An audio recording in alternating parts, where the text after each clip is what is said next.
Okay, I noticed on the diagonal support bars, which are mortared into the masonry.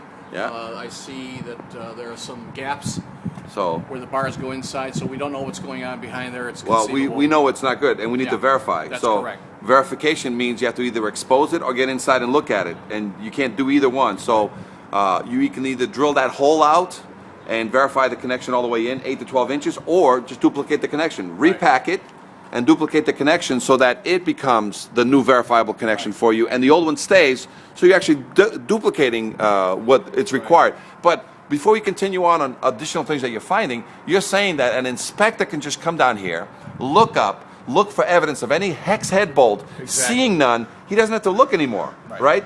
He didn't see any dangling treads. You see any dangling treads here that are life safety issues, which are even more evident? I do see a dangling bracket right here at the end. Okay, so that's a life safety issue. That's a life safety issue. If you come over here, you'll see the top railing on the landing there is separated. Separated. So right now that's a life safety issue. Correct. So an inspector That's a walking fail. this, not a fail, it's a life safety issue, which is more urgent. Yes. So he can immediately look at a fire escape, look up and say, if I don't see a new hex head bolt or evidence in 50 to 75 years that this fire escape has been maintained, it's a violation that needs to be written as repair, paint, test. Yes. But if he sees life safety issues such as broken pieces, dangling railings, it's a life safety issue and it needs more immediate attention. Yes. So, but otherwise now, let's say those things were not here, and what other things are you seeing on this fire escape that are now additional? Again, this is only from the ground, and we are going to be walking this fire escape as an inspector, so go ahead. Well, you look at the treads, some of them are bent, are deformed, some of the treads are deformed, some of the handrails are deformed, like this one right here. You can see that it's all dented in there. Yeah.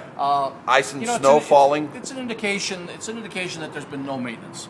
Yeah. And it just doesn't look like someone's been taking care of. Right. I mean, they've been throwing paint on it for sure. Yeah. But paint doesn't maintain fire escapes. Yeah. Okay. So we're going to walk up and from just down below, just on one platform here, and I'll just recap what you've just told me. I've got nothing but cement issues on every one of these supports here, right? Yeah, and that's going all the way up. Then that's going all the way up. I've got no new hardware anywhere on this fire escape. Right. I got no release arm on this cantilever because it won't drop correctly. She's balanced backwards. I got a chain. Tell me about this chain over here. Was this by design or is this an afterthought? That's an afterthought. And you think that chain is what is also causing that channel to twist?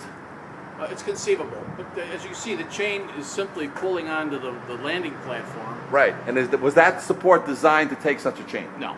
Ever. No. So this is an afterthought. Correct. This doesn't have no release arm because this thing is supposed to be perfectly balanced, drop at 2 to 3 feet per second when activated or released. And that's not the case here. So we're about to start walking up. If you want, you can actually pull, you have your little bucket and you're going to pull it down. And this is actually going to be an inspection where we're going to basically look for things. And we're only going to do the first floor of this for video purposes of what a typical engineer or architect look for when doing this. So you sometimes have the ability to go up and come out a window, or sometimes you have to, as they say, play this game. So